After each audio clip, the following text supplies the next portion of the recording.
I would love to introduce the topic of the class. We are going to be talking about how to teach social entrepreneurship in the classroom. You can see now in the screen what is the idea of this webinar. And I really believe that the main idea of this is to encourage the professors, the teachers, to be role models through being themselves social entrepreneurs. I believe that you teach the best where you are. So if you become a social entrepreneur, you're going to be even more able to teach to other ones how to become social entrepreneurs. And I think that teachers are extremely a key element and component to help young people to be the best versions of themselves. So with the agenda, how it's going to work is I'm going to introduce who I am and who I am representing today. Then we're going to discuss the concept of what is social entrepreneurship. Then why it's so important to teach social entrepreneurship. Following that, I'm going to give you 4 examples of 4 young entrepreneurs around the globe. So I try to look for examples in all the different continents, in the US, Latin America, Africa, and Asia, and maybe Europe, we will have it another moment. And then we are going to close the session with how to teach social entrepreneurship in the class setting. So I'm going to introduce some steps that you can follow to do that. And at the end, we are going to open for Q&As from your side. So with that said, let me start introducing a bit myself and my career. So I was born in Venezuela, in Caracas, but my family is Argentinian. The reason why that happened is that my family were living in Argentina in the 60s and 70s, when many of you may know that we have a dictatorship in the country, not only in Argentina, but also in other places in Latin America. And my mom and my dad were really educators advocating for human rights and for equality and for democracy. That was not very welcome in that context. So they had to leave the country. So they first went to Peru. I have a Peruvian sister. Then we went to Venezuela. I'm from Venezuela. So we have in our family, like Latin America in a small settings in our family. So I'm very close to Latin America. And I think that was very important to me because since very young, I understood the importance of doing something in the world to really live and build a career and a life of meaning and impact. And that's been my theme all my life. At the beginning, I was working more in Latin America in a grassroots organization, so what we call NGOs or community organizations in Argentina, but also I lived briefly in Haiti, Bolivia, Ecuador, and I work in different networks across Latin America. And my main thing was how to teach young people to become active citizens in their communities. How to, instead of waiting for the government to do different things, they can actually start doing it. So I did that for many years. Then I got a job at the European Union. So I moved to Europe, to Spain, to work there. And it was again with young people, but how to help them become human rights advocates and active citizens too. So I did that. And it was interesting to see the small pictures, how working in local communities, and then the system perspective, how to work in a big organization like the European Union. After that, and I think that something that I would like to share with you, a story of that period of my life, that is before I was 20 years old, is that first picture that you can see, there is a lot of batteries. And why that is important for me and what is the story behind that, is that was my first attempt to be a social entrepreneur. And it was a total failure, but I want to tell this story because I think that shows how people can support young people in being entrepreneurs. So I was at elementary school at Córdoba, Argentina, and I had once a book. My dad gave me this book that was very important for me, that the title was What Young People Can Do. It was 100 people that young people can do to change the world. So I read this book, and they had many different things, from turning off the lights to save energy, to how to save water, up to how batteries were bad for environment. How a very small and tiny battery can contaminate a whole river if you don't know how to throw that battery away. So I decided that it was very important to help people to understand that batteries cannot go anywhere, that you actually need to put it in specific containers. And so I decided to start a campaign in my elementary school. I was 9 years old by that time. And it was great because I had the support from my school. It was a very tiny public school, very basic school. We were young people from all different classes, free, out of charge. And the professors were really believing in their job, what they were doing. And they decided to support this crazy idea of this crazy young person in going, spending time at school to actually go door by door in the classrooms to look for batteries. And we decided to create it was like a contest. The idea was that the classroom that was able to gather most of their most batteries will be the winner class. So we have around 30 different classes at this elementary school, and the competition started. The first week was a bit weak. Not many students were bringing some batteries. Then more and more are bringing more batteries. Then we were at the peak of the competition, a lot of batteries. When we were about to end the batteries, people were so willing to win that instead of bringing used batteries, we start buying new batteries.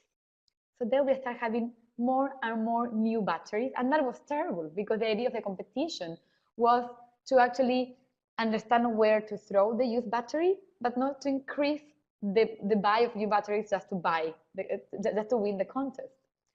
So that story that even has a bad ending and it was a failure, it teaches me many things.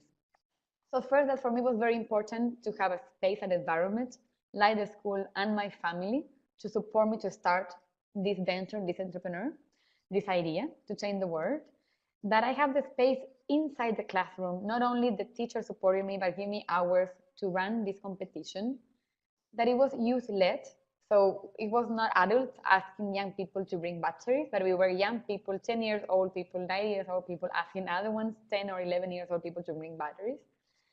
And then it teaches me also that you have to think through all the process. It's not about just having an idea, but thinking about the implementation of the idea.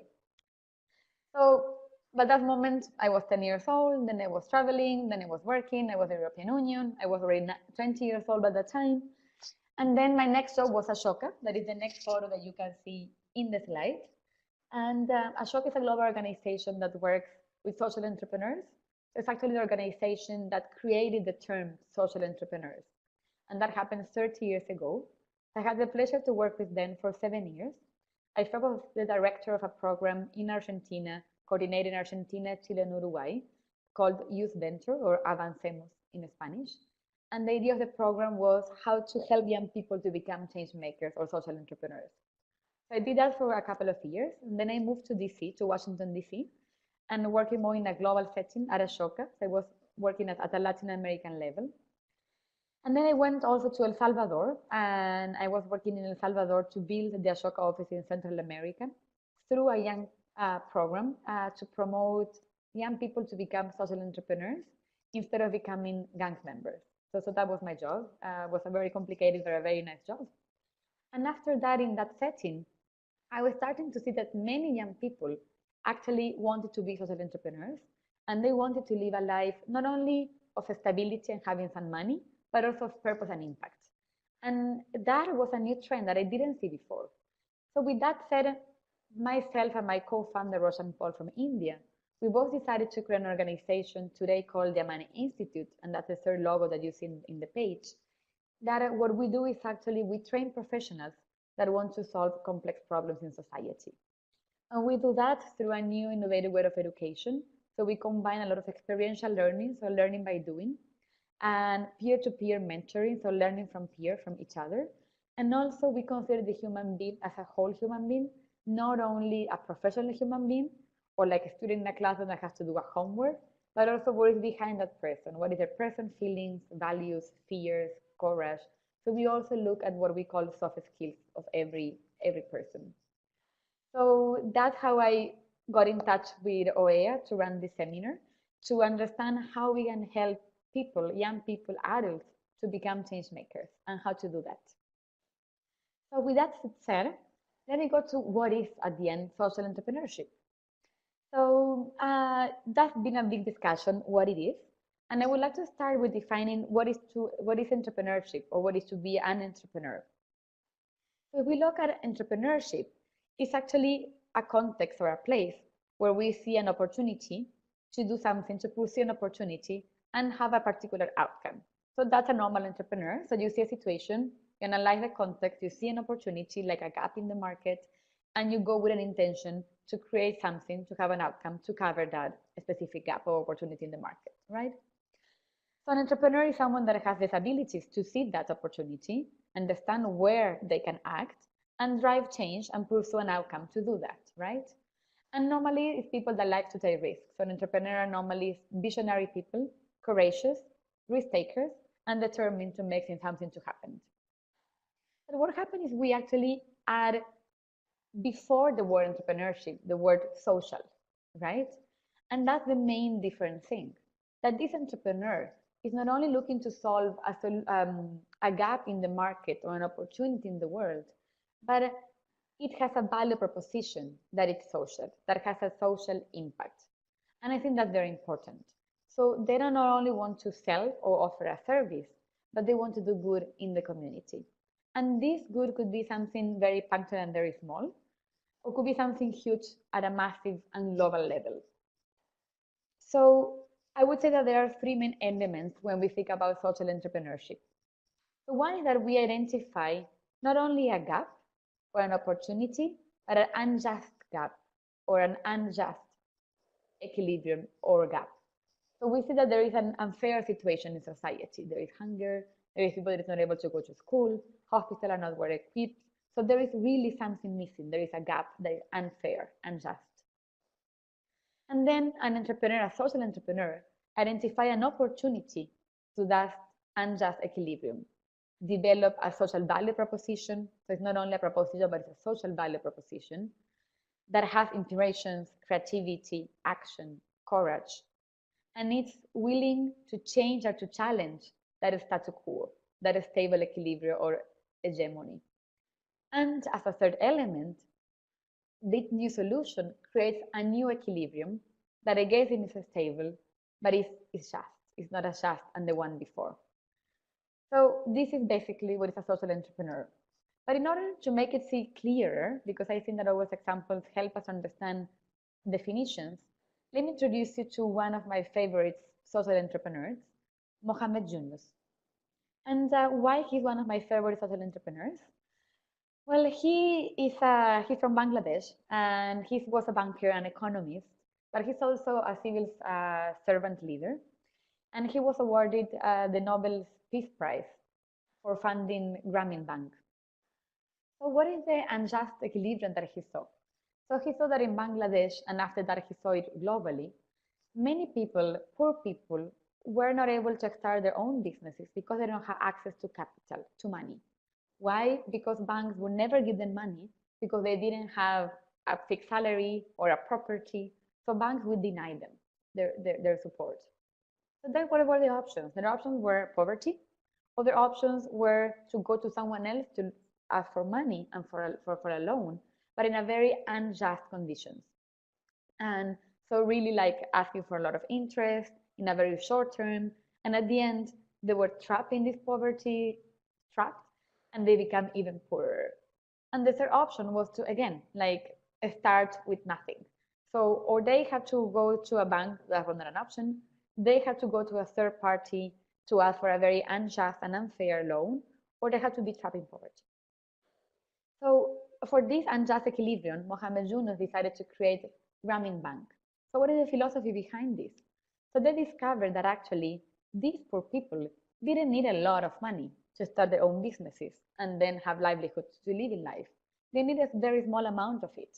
Sometimes were only $10, $15, $20. So he decided, why don't we actually start what is being called the Bank of the Poor People, where people can go with nothing, they don't even own anything in their life, but they can ask for money and with that make a productive business. And he started mainly with women because we saw that actually women were extremely responsible with money and very good entrepreneurs. So if you see that, so the new equilibrium that then, because the solution, what happened is that now anyone had access to capital, to money, to start their own business. So it doesn't matter if you were born in a poor family, in a slum, in a poor setting, you have the option to also build your own business. And that really revolutionized the whole industry of banking, because now banking was not anymore for the elite, but for everyone. And this model is being copied globally in all the world. Of course, they have some pros and cons, and through the years, the model has been arranged and fixed. But I think that the important thing is that as social entrepreneur, Mohammed Yunus saw an unjust equilibrium, find a new solution that was innovative, that has a social purpose, and created a new equilibrium, much more fair and inclusive. So that, I think, is a very nice example of what is a social entrepreneur and what is social entrepreneurship. And of course, if there are any doubts, we can return that to the Q&As at the end. So going into why it's important to teach social entrepreneurship, why do we need to include this in our classroom settings? I think there are two main reasons that I would like to share with you. And there are many other ones, but let me focus on two. So one is because the world needs it. So the world has many problems, and we cannot rely in a small or few actors to solve it, like governments. We really need to, all of us need to be change makers. All of us need to be looking for solutions. So the problem has diseases, crimes, wars, bullying, refugee crisis. So we need everyone looking for solutions for them. And the second reason is that youth could be a great asset to do this, to find these solutions. So young people is going to be the 33% of the population. That's a lot. That 1 every 3 person is a young person between ages 10 and 24. That we can decide to see them as a problem or as a solution. So young people can consider the most violent, can be the ones that are unemployed, can be considered the one that are a burden for the state. So that's one way to approach young people. But the other one is to see them as really people that can create change. So we can invest in young people because there are going to be a lot of people in population. These are the ones that are more connected to social media, through technology. So we have an opportunity to train these people, to help the people to see why it's important to act in society and actually do something. So I really want to invite you from now on in the seminar is like to see young people as a solution, not as a problem, so that young people can actually change the world. And let me give you 4 examples to illustrate this, why I'm saying that actually young people can be the change and are the solution that we want to see in the world. So let me introduce you to Sonia and Diana. They are 2 sisters that I worked with them when I was in El Salvador. They were participants of our program at Ashoka and Avancemos. They were at that moment 14 and 16 years old. And through a training process that is around like 2-3 months, they created this social entrepreneurship project called Nutrivida. So what happened? They are living in Santana, in one of the slums, the more violent and poor slums in El Salvador, in the border with Guatemala. And they were seeing a lot of malnutrition. So babies were not actually well fed by their mothers and parents. And at the beginning, when they start finding and understanding the problem better, they thought that this was because they didn't have enough money. The family didn't have enough money to feed them. But then when they kept doing the research, they discovered that actually it was not a money issue, but it was that they didn't know how to invest that money properly in which food could be much more nutritious than other ones. So their innovation and their project was a series of trainings to mothers in the community to help them how to use the amount of money that they have per month in the most nutritious way. So they teach them not only how to cook, but how to buy, how to invest that money in the best possible way. So now today, Sonia and Diana are becoming nurses. They are really in the healthcare system. They are still running these talks. And they only with 14 and 16 years old were able to find a solution for a local problem that they were living. So I think that's amazing. Let me go to another example. I would like to change continent now and go to Africa, Kenya. So I lived in Kenya for 2 years and a half, building the Money Institute because we have a headquarters there, and the other one is in Sao Paulo where I'm based. I'm doing this webinar so far. And in Kenya, totally different context, different problems. So Richard, 13 years old, he is from the Maasai community, that is one of the ethnicities in Kenya. It's more than 40 different ethnicities, and one of them is Maasai. And they live in Masai Mara, that is where actually if you go to Kenya, you may go to do some safaris there. It's like a big national park. So he lived next to the national park. And what was their main issue, the main problems there, is that lions would kill every day their cows. And their cows, it's not only they are very sacred for them from a religious perspective or spirituality perspective, but also their livelihood is what they used to eat every day. So these lions were killing all the time the cows. So what was the reaction to the community? Was killing the lions. So every now and then you will see in the media some lions being killed by local community members. And that was terrible for many reasons, because lions can extinct. Second, because lions and the national park are the main touristic attraction to Kenya and is the main income of the country. So if there are less lions, will be less touristic and activities and of course less tourist income. So Richard was tired of seeing how their community was killing the lions and was tired of seeing the lions killing their cows. So he invented with just whatever he has locally there, he invented some lights that were able to turn on and off by themselves, and that was actually scared the lions. And the lions will stop eating the cows because they were scared by the lights. The way he invented these lamps were actually just reusing a radio from his mom, an old bicycle that was close by in the village, and some light from a motorcycle. With no knowledge of science, technology, just because of necessity, because he saw an opportunity, he was an injustice equilibrium, he invented the solution, and now on, that lights are extremely famous all across Kenya. And once I was with our partners in Masai Mara with this ethnicity, and I asked them, so it's true that Richard invented these lamps and that's going on? And they say, yes, it's extremely famous, not only in Masai Mara, but all around Kenya. And they are actually scaring different type of animals today. So a boy of 13 years old was able to invent this solution. Imagine if Richard would have had the support of a school, of professors, of parents to do this. Let me go to another example. Now I'm going to Asia, to Bali. I want to introduce you to Melati and Isabel, 14 and 12 years old. Also, they are sisters. And they studied at the Green School, so a fantastic school. So they had really a big support from their teachers to do this.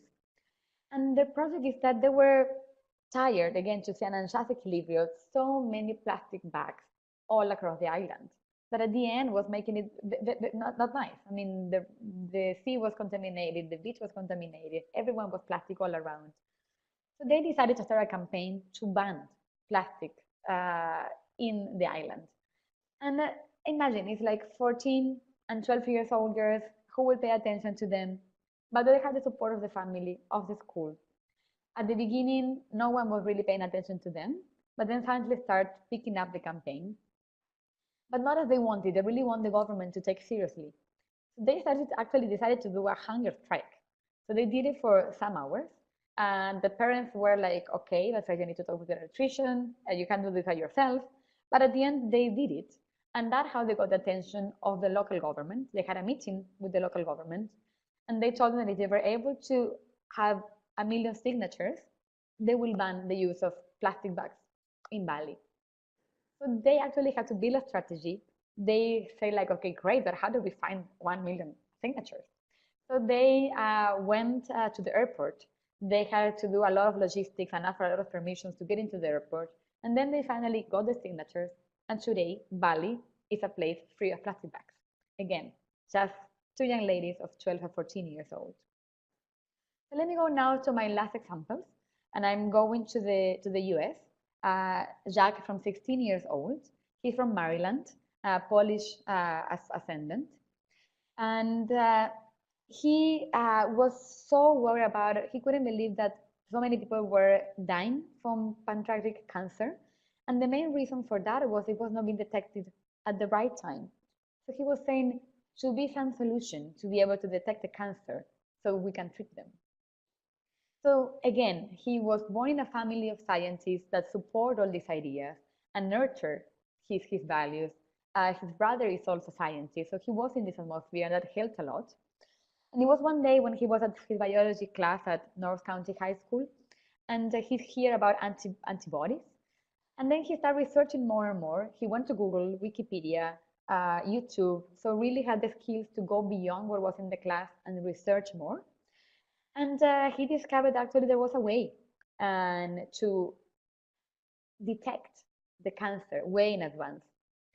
So he wrote 200 emails, 200, imagine writing 200 emails to professors in different universities. And he got only one response from a professor from Johns Hopkins School of Medicine. And through that professor, he's now doing all the prototypes. And he actually already have a one good solution to detect in a very cheap way pancreas cancer. And again, it's 14 years old. So imagine if we can have more Jack, more sisters, more people like this, young people like this, finding solutions. So these, some of them are natural entrepreneurs because they were born in an atmosphere like that, but some of them became, and many of them because of school. So school in all these stories is a very important element, and role models. So I want to go now how to teach these young people to be entrepreneurs. So what we're going to be teaching is not only to become social entrepreneurs, but to develop skills. And that's the third reason why it's important to become a social entrepreneur and to teach social entrepreneurship at Classroom. So I'm taking this slide from Educate program that if you don't know them, I extremely advise you to look at it. They have free resources online, how to teach social entrepreneurship in Classroom. They started in Uganda, and actually today in every school in Uganda, social entrepreneurship curricula is mandatory. So they were able to actually do that, and that's amazing. So I really admire them. So they say that we have mainly two different types of skills that we're teaching to young people or students. We are helping them to become social entrepreneurs. So one is a skill that they need to navigate the 21st century, and the other ones are employability skills. So when we talk about the 21st century skills, we are talking a lot about soft skills. So we are talking about teamwork, about grit or resilience, critical thinking, networking and how to build relationships, creativity, how to be confident about yourself, social responsibility, public speaking, and teamwork. All these skills are not only important to start a new venture and impact positively your society, but are fundamental just to live in this society. But then there are also a set of skills that are employability skills.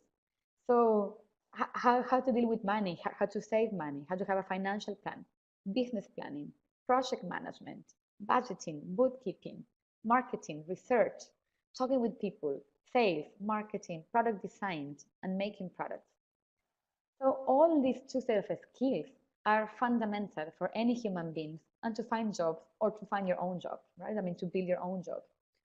And at the end of the day, teaching social entrepreneurship is an excuse or a vehicle to also teach these skills to young people. So how to do that? So here in this next slide is another also resource that you can look at, Transformative Active Action Institute, that also he teaches social entrepreneurship skills like leadership, optimism, grit, resilience, creativity, empathy, emotional and social intelligence. So again, they also say that through teaching social entrepreneurship, you teach all these skills. So going into the how. So I will guide you through different steps in what a curricula in social entrepreneurship could look like. So the first step is really about the individual, about the young person, about the students. So you need to help the student and understand what are their strengths, their talents, and their passions. So there are many TED Talks talking about that. Robinson Williams is great at it, and how to cultivate your passion and your talent at school, because that's the starting point of any entrepreneur. You need to understand who you are, self-awareness, in what I'm good at, in what things I'm not good at, so I need to find teams, members to complement that. What are my passion, what I like doing, what I'm happy, right? So I think that that's why social entrepreneurship is a great opportunity to complement all what they are learning in all the subjects and put it into the service as a social purpose. So if a student is very good at math and they love math, great, he can become the finance accountant person in an entrepreneurship project. Or if someone loves biology, great, maybe he wants to solve plastics and environment or global warming, right? So it's really a practical way to put the knowledge into the service of a bigger purpose. So in order to help them understand what are their strengths, talents, and passion, here requires a lot of self-reflection activities and very experiential activities. This is not about teaching what is a strength, what is talent, what is passion, but asking them to experiment what they are.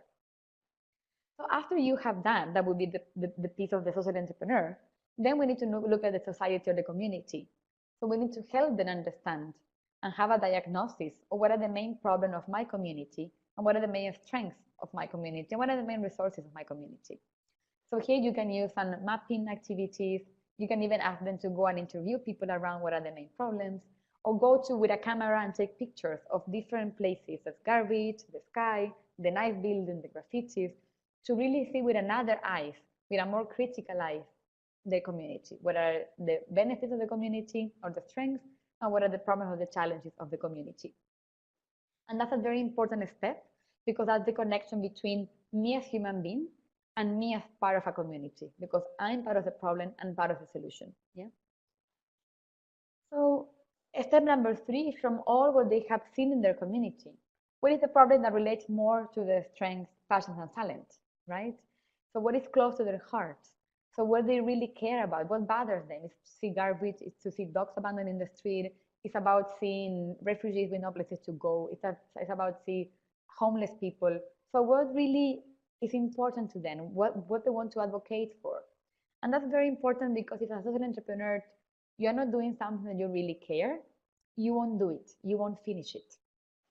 That's why that passion that comes from within is what makes you alive. And for a student, that's extremely important, because if they're passionate about it, they will do whatever is needed to make it happen. So you identify the strengths and the passion and talent from your students. They have analyzed the community and they have picked one problem for the community, right? So now they need to dream and design a solution.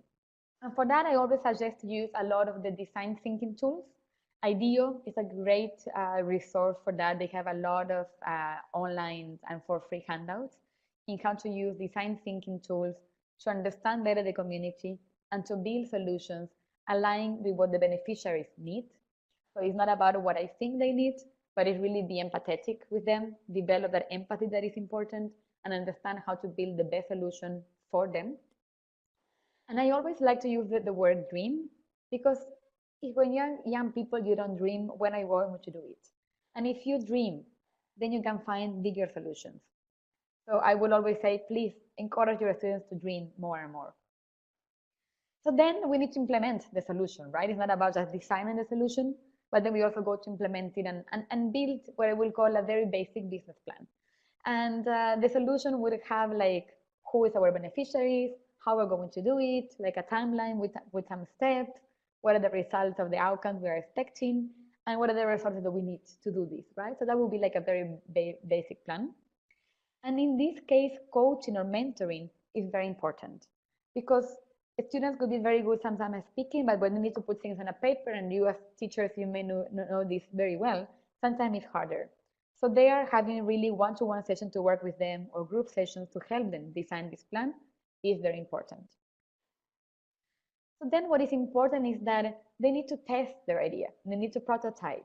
They need to, what we said, fail soon, fail fast. Because if they dream a big dream and they want, I don't know, to revolution the industry of food, so they want more organic food in their community because they feel that food is being very bad for their health and for the people in the community. So they want to start putting in touch with 100 restaurants to change their menus. They may start with one, they are a very small one, a very small first approach to build their confidence, that they can do a small steps, and if they fail, it's not a big deal because it's on a small scale. So it's like almost to put it into practice, this first step, like baby steps. So that's very, very important to build up their confidence. So they will go there and really test their idea. And then the idea is like, okay, if this small idea worked, what do we need to do to make it scale? And that's when we need resources. And that's when the young people it's amazing to look for resources. First, because they have a lot of, they are shameless. They go and ask because they believe in their purpose, they believe in their passion. And also because adults are touched by young people. Is that young people is asking you for a small amount of money, or to use the garage to build something, or for paper just as a resource for their workshops. You will say yes, because you're seeing a young people that is committed to something, that is not in the street and doing bad stuff, but is actually trying to change their community. So this resource making is a very nice process where you get out from the classroom and you involve the community to help these young people. And I think that here teachers are great advocates for that. So you can advocate for other parents to help them, other professors to help them, and to help them build this community feeling to help them. Because normally what they need is not money to implement solution, is mainly in-kind resources. Sometimes it's space, sometimes it's markers, papers, but in very, very few cases what they need is actually money. But even if they need money, the good thing about that is that they can learn from very young how to manage money, how to keep the books, what is a cash flow, what is a balance, a spreadsheet. So all these are very good things also to teach to young people. Then number 8 is keep working this building, and that's where the skill of team building comes there. Normally, social entrepreneurs start by themselves. It's only 1 or 2 people start it. But then when the idea becomes bigger and the solution becomes implemented, you need a bigger team. So then they start inviting friends and other classmates, maybe from another courses, younger or older, and building our sisters and brothers. So building that team is very important, and how to structure that team. So who is responsible of what, with tasks, timeline. So here they learn a lot of management skills in a very fun way, right? Then they keep implementing now the full solution, so not only the small solution, the baby step, but the big dream.